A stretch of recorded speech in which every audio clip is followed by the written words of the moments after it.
नमस्कार, आप देख रहे हैं आपका अपना चैनल न्यूज इंडिया। मैं हूं आपके साथ गौरव किशोर शर्मा। राजधानी एक्सप्रेस में शुरुआत करेंगे बड़ी खबरों से। न्यूजीलैंड से तस्वीरें सामने आ रही हैं। न्यूजीलैंड में नए साल का आगाज हो चुका है। ये तस्वीरें हम आपको दिखा रहे हैं। रोशनी जगमगा रही है। न्यूजीलैंड में नए साल यानी 2025 का आगाज हुआ, क्योंकि हमारी सभ्यता में सूर्योदय होने से अगला दिन माना जाता है और ईसाई सभ्यता में सूर्यास्त के बाद से अगला दिन मान लिया जाता है। तो ये उसी सभ्यता का एक जीता जागता प्रमाण, और वहाँ पर 2025 का आगाज हो गया है। तो आपको बता दें कि न्यूजीलैंड के ऑकलैंड से तस्वीरें हम आपको दिखा रहे हैं और रंग बिरंगी लाइट्स के साथ आतिशबाजी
सात समंदर पार आगाज हुआ और ये तस्वीरें हम आपको दिखा रहे हैं।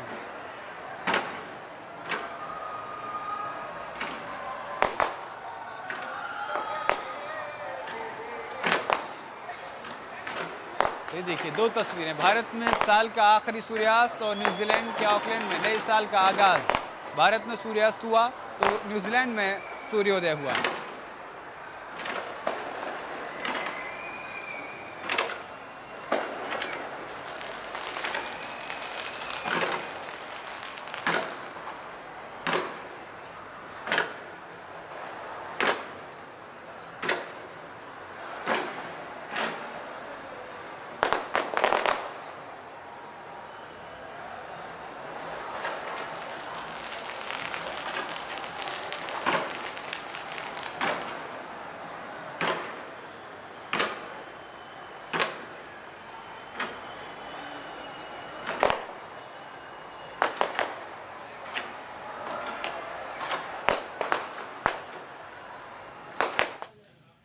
और चलिए अब बात करेंगे राजधानी की खबरों की।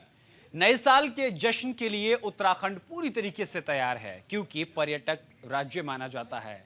आपको बता दें कि नए साल के स्वागत के लिए उत्तराखंड देवभूमि तैयार है। उत्तराखंड के पर्यटन स्थलों पर भीड़ जुटने लगी है। यह खबर हम आपको बता रहे हैं, क्योंकि उत्तराखंड में पर्यटक सैलानी आते हैं तो पर्यटक स्थलों पर भीड़ जुटने लगी है। नए साल को लेकर एक्टिव मोड में नजर आ रही है पुलिस। सुरक्षा को लेकर उत्तराखंड पुलिस अलर्ट मोड पर है। चप्पे चप्पे पर पुलिस तैनात रहेगी।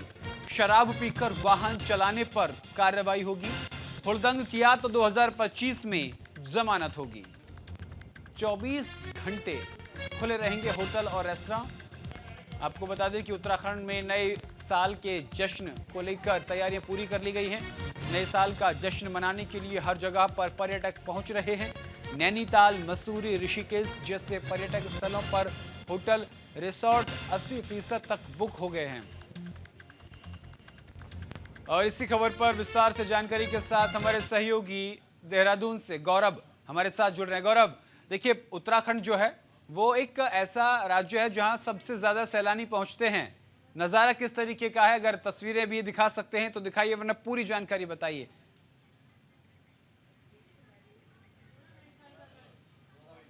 जश्न के लिए पूरी तरीके से तैयार है।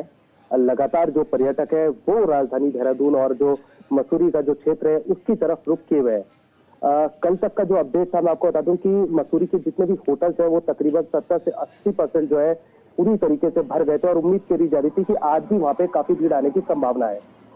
इसी को देखते हुए देखिए कि जो जिला प्रशासन है और राजधानी की जो पुलिस है उन दोनों ने ही पर्यटकों से और जो स्थानीय लोगों उन्हीं से अपील करी है कि किसी भी तरीके से शहर में कोई भी उत्पात ना मचाया जाए। नए साल का जो जश्न है वो अच्छे से मनाया जाए ताकि जो सभी लोग आ रहे हैं एक अच्छा मैसेज के साथ नए साल है उसका स्वागत किया जाए। मैं आपको बता दूं तकरीबन जो है 21 बैरियर पॉइंट्स यहाँ पे राजधानी पुलिस ने लगाए यहाँ से लेकर मसूरी तक ताकि जगह जगह जो है चेकिंग चलाई जा सके। जो भी हुदन करने वाले लोग हैं या फिर जो शराब पीकर वाहन चलाने वाले लोग हैं दूसरों की जान जिससे खतरे में भी आ सकती है उन लोगों के खिलाफ जो है राजधानी पुलिस प्रभावी जो कार्रवाई है वो करने के लिए बिल्कुल तरीके से तैयार है। बिल्कुल। अच्छा, ये भी खबर सामने आ रही है कि जो होटल और रेस्टोरेंट है वो अब 24 घंटे खुले रहेंगे, यानी आज पूरी रात वो बंद नहीं होंगे। तो इस बीच सुरक्षा के दृष्टिकोण से भी अगर देखा जाए तो पुलिस ने पूरी तैयारियां कर ली हैं। जी बिल्कुल। देखिए गौरव, मैं आपको बता दूं कि 24 घंटे का जो एक छूट दी गई है वो जितने भी होटल्स है, रेस्टोरेंट है, ढाबे हैं इत्यादि लोग जो अच्छा, व्यवसाय इसमें करने गौरव वाले एक बात लोग और बताइए कि बार और रेस्टोरेंट को या फिर शराब की दुकानों के लिए भी छूट दी गई है। नहीं, देखिए मैं आपको बता दूं कि 24 घंटे का जो समय है ये सिर्फ होटल रेस्टोरेंट्स के लिए दिया गया है, ढाबों के लिए दिया गया है ताकि जो बाहर से आने वाले पर्यटक हैं अगर रात देरात उन्हें कभी खाना या अन्य चीज की जरूरत पड़ती है तो 24 घंटे उनके लिए दुकानें खुल सके। जहां तक रही बारों की बात, मैं बता दूं कि पिछले 2 सालों से जो है 24 घंटे के लिए सरकार बार का लाइसेंस दे रही थी, बार की छूट जो है वो दे रही थी, लेकिन इस साल एक घटना के बाद से सरकार ने इस पाबंदी को जो है कम नहीं किया है और जो सिर्फ समय है वो सिर्फ 2 बजे तक का दिया गया है। यानी कि जितने भी बार है, चाहे वो होटल के बार हो, चाहे वो क्लब के बार हो, रेस्टोरेंट के बार हो, वो सिर्फ 2 बजे तक ही लीकर सर्व कर पाएंगे। उसके बाद लेकिन जो खाना है, जो इत्यादि चीजें वो 24 घंटे के लिए जरूर खुली रहेंगी। बिल्कुल। और अगर सैलानियों के दृष्टिकोण से देखा जाए तो जिस तरीके से लोग उत्तराखंड आना पसंद करते हैं तो देहरादून और मसूरी का नज़ारा कैसा है? जी देखिए, मैं आपको बता दूं कि राजधानी देहरादून में भी जश्न की काफी तैयारी हो चुकी है। जितने भी होटल्स है, क्लब है, बार है, वहाँ सभी जगह जो है लोगों ने अपने टेबल्स बुक कर रखे हैं, रिजर्वेशन चलाई जा रही है। साथ साथ मसूरी की बात करूं तो भारी संख्या में जो है मसूरी में बताया जा रहा है कि पर्यटक कल तक भी 80% जो होटल थे वो पूरी तरीके से फुल हो चुके थे और आज भी उम्मीद करी जा रही है कि कुछ पर्यटक जरूर पहुंचेंगे। तो मसूरी का जो व्यापार संघ है वो भी खुश है। और जहां तक बात करी जाए राजधानी की, क्योंकि 24 घंटे का जो खुलने का समय दिया गया था, साथ साथ बार का भी 11 बजे से लेकर 2 बजे तक का जो एक्सटेंशन है वो भी दिया गया था, तो व्यापारी यहाँ पे भी खुश है और जाहिर सी बात है कि नए साल का स्वागत जो है वो एक अच्छे तरीके से जश्न के साथ किया जाएगा। बिल्कुल। और देखिए, उत्तराखंड को अगर देखा जाए तो देवभूमि तो है ही, साथ के साथ पर्यटक और सैलानियों के लिए सबसे एक शानदार अनुभव जो है वो उत्तराखंड में मिलता है। इस बीच ये भी देखने को मिल रहा है कि जो वहाँ पर यातायात व्यवस्था है उसको भी सुचारू करने के लिए जो है गाइडलाइन जारी कर दी गई है। देहरादून से मसूरी या फिर धर्मशाला जाने के लिए रास्ते डाइवर्ट कर दिए हैं। जी देखिए, क्योंकि नया साल है तो उम्मीद यही जताई गई थी कि पर्यटक जो है वो भारी संख्या में आएंगे। इसी वजह से कुछ रूट जो है वो डाइवर्ट किए गए हैं ताकि मसूरी से आना और जाना जितने भी लोग हैं इनको कोई दिक्कत ना हो। मसूरी के अंदर भी मैं आपको बता दूं कि काफी सारी सड़कें हैं जिन्हें वन वे किया गया है। यहाँ से देहरादून से लेकर मसूरी तक भी कई बैरियर पॉइंट्स लगाए गए हैं। पुलिस जो है चप्पे चप्पे पे मौजूद है ताकि किसी भी तरीके की समस्या जो है वो पर्यटकों को ना हो। जी, बहुत बहुत शुक्रिया गौरव तमाम जानकारी के लिए। चलिए रुक करते हैं आगे खबरों की। और उत्तराखंड में नए साल के जश्न की तैयारी देखने को मिल रही है। जश्न के लिए दुल्हन की तरह पहाड़ों की रानी सज चुकी है। आपको बता दें कि मसूरी और नैनीताल में बड़ी संख्या में पर्यटक पहुंच रहे हैं। ये बड़ी खबर, बड़ी जानकारी आपकी टीवी स्क्रीन पर हम आपको दिखा रहे हैं। पर्यटकों के आने से होटल व्यवसायियों के चेहरे खिल उठे हैं। आपको बता दें कि पुलिस प्रशासन ने सुरक्षा के पुख्ता इंतजाम कर लिए हैं। सुरक्षा के लिए पुख्ता इंतजाम किए गए हैं। पहाड़ों की रानी मसूरी नए साल के जश्न मनाने के लिए पूरी तरीके से तैयार है। स्थानीय कारोबारी और व्यापारियों के चेहरे खिले हुए हैं। वहीं मसूरी और आसपास के सभी पर्यटक स्थल और hotel, homestay, guest house, resort और कॉटेज की बुकिंग हो चुकी है। मसूरी पूरी तरीके से पर्यटकों से पैक होने जा रही है।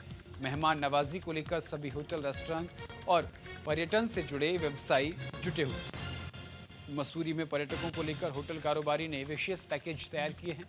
साथ ही पर्यटकों को उत्तराखंड के व्यंजनों को परोसने की तैयारी है। मसूरी होटल एसोसिएशन के महासचिव अजय भार्गव और ट्रेडर्स एसोसिएशन के महामंत्री जगजीत कुकरेजा ने बताया कि 2025 के आगमन के लिए मसूरी तैयार है। वीकेंड होने के कारण मसूरी पूरी तरह पैक नहीं है, लेकिन 60 से 70% बुकिंग हो चुकी है और उन्हें उम्मीद है कि आज शाम तक मसूरी के सभी होटल फुल हो जाएंगे। उन्होंने बताया कि प्रशासन और पुलिस द्वारा पर्यटकों को किसी प्रकार की दिक्कत ना हो, इसको लेकर विशेष इंतजाम किए गए हैं।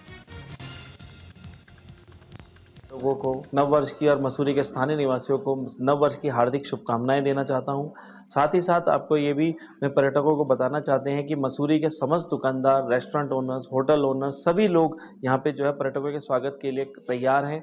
पूरी मसूरी के बाजार जो हैं सजा दिए गए हैं और यहाँ पे जो है समस्त मसूरी में वीकडे होने के कारण जैसे थोड़ा ऑक्यूपेंसी रेट 90% के आसपास है, तो इसलिए समस्त पर्यटकों को रूम्स भी बहुत रीजनेबल रेट पे मिल रहे हैं। फर्स्ट और नए वर्ष के उपलक्ष्य में बाहर से आने वाले टूरिस्टों के लिए सभी संभावित वो पॉइंट्स जहाँ पर जाम लगने की संभावना है वहाँ पर पुलिस तैनात कर दी गई है। जो 24 घंटे हम पुलिस मुस्तैद है और हुड़दंग और दारू पी के गाड़ी वाहन चलाने वालों के खिलाफ भी सख्त कार्रवाई की जा रही है। अधिक से अधिक एल्कोमीटर अधिकारियों को दिए जा रहे हैं ताकि उनके द्वारा कोई भी अप्रिय घटना मसूरी अपने आप में ना पूरी अच्छी तरह से सजा दिया गया है। जितने भी होटल्स हैं उन्होंने अपने पैकेजेस भी तैयार कर दिए हैं, जिसमें कि डाइन, डांस वगैरह सारी चीज़ें हैं और आने वाले पर्यटकों के लिए अच्छी से अच्छी सुविधा प्रदान की जा रही है। देखिए, जिस तरीके से अगर हम लोग बात कर रहे हैं कि ट्रैफिक जैम्स वगैरह के लिए, उसके लिए यहाँ पे जो है पुलिस और प्रशासन द्वारा जो है अच्छी तरीके से तैयारियां की गई हैं। जैसे कि शटल सर्विस जो है किंकरेक से की जाएगी और यहाँ पे मसूरी में जो है यहाँ हम लोगों के पास माल रोड पे जो है हम लोगों के पास गोल्फ कार्ट वगैरह और अन्य तरीके की सुविधाएं दी जा रही हैं। और निकाय चुनाव की तैयारियों में बीजेपी जुट गई है। बीजेपी निकाय चुनाव प्रबंधन समिति की बैठक हुई है और बैठक में चुनावी रणनीति पर चर्चा हुई है। यानी कि अब भारतीय जनता पार्टी पूरी तरीके से संगठन में चुनाव को लेकर तैयार है। आपको बता दें कि बैठक में महेंद्र भट्ट, आदित्य कोठारी, अजय कुमार मौजूद रहे। चुनाव प्रबंधन और चुनावी रणनीति पर विचार विमर्श हुआ है। तो निकाय चुनाव की तैयारियों में जुटी हुई है बीजेपी। महेंद्र भट्ट, आदित्य कोठारी, अजय कुमार, ये जो देहरादून उत्तराखंड में होने वाले निकाय चुनाव हैं उनको लेकर के बैठक की गई है।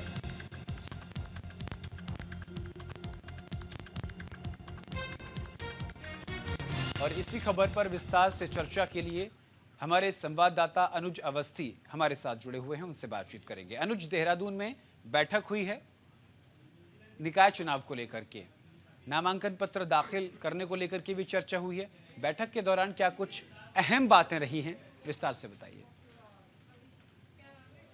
बिल्कुल गौरव, निकाय चुनाव प्रबंधन समिति की बैठक हुई जिसमें प्रदेश प्रभारी दुष्यंत गौतम, प्रदेश अध्यक्ष महेंद्र भट्ट, साथ साथ प्रदेश के संगठन महामंत्री अजय कुमार समेत तमाम बीजेपी के नेता और कार्यकर्ता मौजूद थे। क्योंकि निकाय चुनाव का रण किस प्रकार से जीता जा सके, कई जो बागी हैं उन्होंने जो है निर्दलीय अपना पर्चा भरा हुआ है, उनको कैसे मान मनोबल किया जा सके, इसको लेकर के चर्चा की गई। साथ ही साथ चुनाव प्रबंधन कमेटी और साथ साथ ये भी रणनीति अपनाई गई कि राजधानी देहरादून की जो मेयर की सीट है वो भी काफी हॉट मानी जा रही है। हरिद्वार हो, उधम सिंह नगर हो, जो मेयर की सीट है ये काफी दिलचस्प मुकाबला है, क्योंकि बीजेपी के सामने जो कांग्रेस के कैंडिडेट खड़े हुए हैं वो भी काफी दमदार कैंडिडेट है। तो इस तिकड़म को कैसे रोका जा सके, कैसे कांग्रेस के वोट काटे जा सके, साथ ही साथ जीत कैसे हासिल की जा सके, इन तमाम चीजों को लेकर के रणनीति बनाई गई।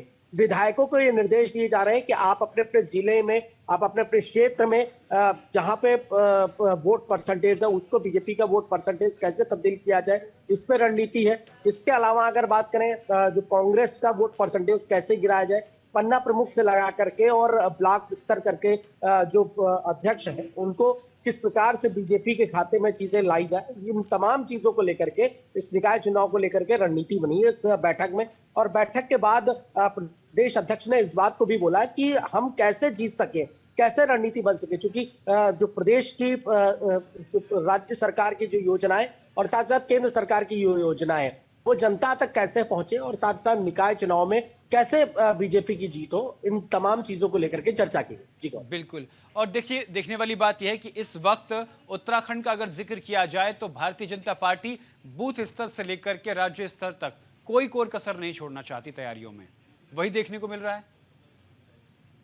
बिल्कुल, बीजेपी कोई भी कसर, चाहे वो डोर टू डोर चुनाव प्रचार को लेकर के हो, चाहे वो मुख्यमंत्री पुष्कर सिंह धामी के द्वारा जनसंवाद रैली को लेकर के हो, प्रदेश अध्यक्ष हो, इन तमाम जो लोग हैं वो डोर टू डोर जाकर के चुनाव प्रचार करेंगे, जो योजनाएं हैं वो जनता तक पहुंचाएंगे, मूलभूत जो आवश्यकताएं हैं, मूलभूत जो जरूरत है उनको समझाएंगे। क्योंकि सड़क निकाय चुनाव हमेशा गौरव जो सड़क, बिजली और पानी, इन 3 चीजों पे ही होता है, जो जनता की समस्याएं हैं उन पे आधारित होता है। अब जो पार्षद पद के खड़े हुए वो कैसे जनता से आग्रह कर सकते हैं, साथ ही साथ जो मेयर सीट पे है, क्योंकि नगर निगम से ही सारे काम होते हैं या नगर पालिका परिषद से सारे काम होते हैं। मसूरी की अगर बात करें तो मसूरी नगर पालिका परिषद में पहले अनुज गुप्ता हुआ करते थे, जो निर्दलीय थे। अब चूंकि बीजेपी और कांग्रेस की कैंडिडेट है तो अब उनको किस प्रकार से मसूरी में वहां वोट मिले, तो बीजेपी अपना वोट बैंक कैसे बढ़ा सके, इन तमाम चीजों को लेकर के प्रदेश कार्यालय में आज रणनीति की।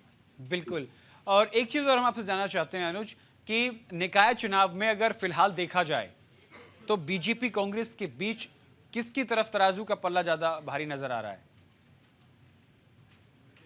बिल्कुल, देखिए गौरव, कल चूंकि नामांकन का आखिरी दिन था, कल नामांकन हुआ और नामांकन के बाद अब जो उम्मीदवार है वो जनता तक पहुंच रहे हैं। लेकिन जनता जनार्दन, जब आप ग्राउंड जीरो पे काम करते हैं, ग्राउंड जीरो पे आप पूछते हैं, उनसे बातचीत करते हैं, तो उनका ये कहना है कि चाहे वो बीजेपी का कैंडिडेट हो या कांग्रेस का कैंडिडेट हो, हमारी जब तक जहां सुनी जाएगी हम उसी को वोट देंगे, जो डेवलपमेंट कराएगा हम उसी को वोट देंगे, जो योजनाओं का लाभ हमें दिलाएगा हम उसी को वोट देंगे, जो हमारे घर के बाहर सड़क बनाएगा या नाली बनाएगा या खड़ंजा बनाएगा हम उसी को वोट देंगे, जो हमारे घर में बिजली पहुंचाएगा हम उसी को वोट देंगे। तो ये जो वादे, चुनावी वादे जो नेता करते हैं, लेकिन जनता अब इस बात को बोल रही है कि डेवलपमेंट सबसे जरूरी है। क्योंकि राजधानी देहरादून स्मार्ट सिटी है, स्मार्ट सिटी के तहत क्या डेवलपमेंट हुए हैं इसका जवाब सरकार दे, जो बीजेपी के नेता और कार्यकर्ता है वो जवाब दे। नगर निगम में कितनी फाइलें पड़ी हुई हैं उनका जवाब दे, नगर निगम के द्वारा क्या डेवलपमेंट कराया गया है उसका जवाब दे। इन तमाम चीजों को लेकर के तब जनता जनार्दन इस बात को लेकर के बोल रही, चाहे वो कांग्रेस का कैंडिडेट हो चाहे बीजेपी का कैंडिडेट हो। बहुत बहुत शुक्रिया अनुज तमाम जानकारी के लिए। चलिए रुक करते हैं आगे खबरों की ओर। चमोली में शीतकालीन यात्रा ने अब रिकॉर्ड तोड़ दिया है। 10 दिनों में 5000 से ज्यादा तीर्थ यात्री पहुंचे हैं। देखिए, चमोली में शीतकालीन यात्रा ने रिकॉर्ड तोड़ा। पिछले कुछ दिनों में 5000 से ज्यादा यात्री पहुंचे हैं। ये बड़ी खबर, बड़ी जानकारी। आपको बता दें कि उत्तराखंड सरकार द्वारा चारों धामों की शीतकालीन यात्रा शुरू करने के बाद शीतकालीन गद्दी स्थलों पर बड़ी संख्या में श्रद्धालु पहुंचने लगे हैं। चमोली जिले में स्थित पांडुकेश्वर ज्योतिर्मठ, नरसिंह मंदिर, गोपीनाथ मंदिर सहित भगवान के अन्य शीतकालीन प्रवास स्थलों पर पिछले 10 दिनों से रिकॉर्ड 5000 से ज्यादा श्रद्धालुओं ने दर्शन किए हैं।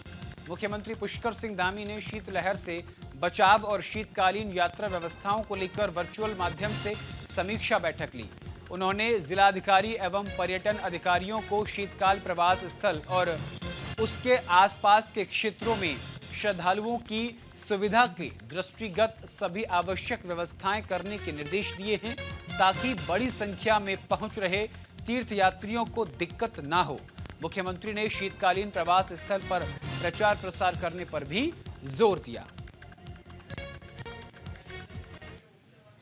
और हरिद्वार से निकाय चुनाव से जुड़ी बड़ी खबर सामने आ रही है, जहां भारतीय जनता पार्टी ने राजीव शर्मा को चुनावी मैदान में उतार दिया है। कांग्रेस ने महेश राणा को मैदान में उनके सामने उतारा है। चुनावी प्रचार में दोनों प्रत्याशी जुटे हुए हैं। हरिद्वार की शिवालिक नगर पालिका के चेयरमैन रहे राजीव शर्मा को ही बीजेपी ने इस बार भी उम्मीदवार बनाया है। वहीं कांग्रेस ने भी प्रत्याशी में कोई बदलाव नहीं किया और महेश प्रताप राणा को टिकट दिया है। दोनों प्रत्याशी दूसरी बार चुनावी मैदान में हैं और अपनी अपनी जीत को लेकर आश्वस्त हैं। जहां एक तरफ राजीव शर्मा अपने पिछले 5 वर्षों के कामों के दम पर जनता के बीच पहुंच रहे हैं, तो वहीं कांग्रेस उम्मीदवार महेश प्रताप राणा शिवालिक नगर पालिका के क्षेत्र में विकास कार्यों की अनदेखी का आरोप लगा रहे हैं। इसे चुनाव का मुद्दा बना रहे हैं। दोनों मुख्य प्रतिद्वंदी अपना नामांकन दाखिल कर चुके हैं और चुनावी मैदान में एक दूसरे को कड़ी टक्कर दे रहे हैं। पार्टी का बहुत बहुत धन्यवाद, आभार प्रदेश नेतृत्व का, हमारे जिला नेतृत्व का।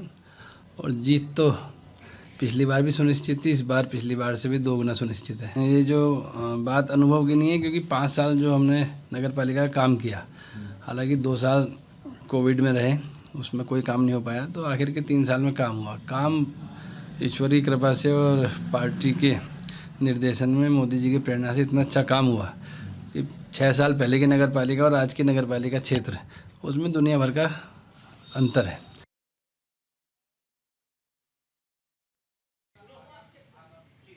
चक्राता में बर्फबारी जारी है। आपको बता दें कि नए साल को लेकर पर्यटक पहुंच रहे हैं। बर्फ से खिलते सैलानी दिखाई दे रहे हैं। बर्फबारी को लेकर सैलानियों में खुशी की लहर है। आपको बता दें कि आज से नए साल को लेकर लोगों का जश्न मनाना शुरू हो गया है। वहीं शहरों से लोग पहाड़ों को रुख कर रहे हैं, पहाड़ों की तरफ रुख कर रहे हैं ताकि वे बर्फबारी का लुत्फ उठा सकें। आपको बता दें कि चक्राता में भारी बर्फबारी शुरू हो चुकी है, जिसको लेकर पर्यटक पहले से ही पहुंच चुके हैं।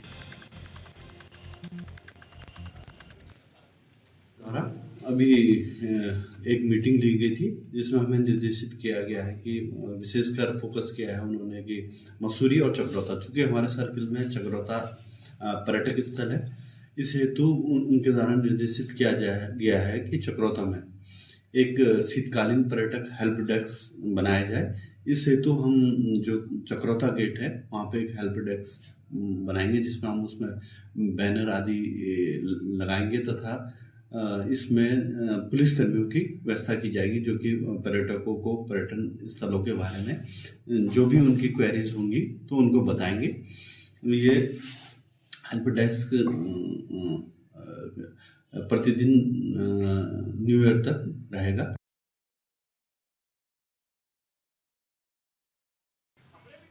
और इसी के साथ इस बुलेटिन में इतना ही। देश और दुनिया की तमाम बड़ी और अहम खबरों के लिए देखते रहिए सिर्फ न्यूज़ इंडिया। नमस्कार।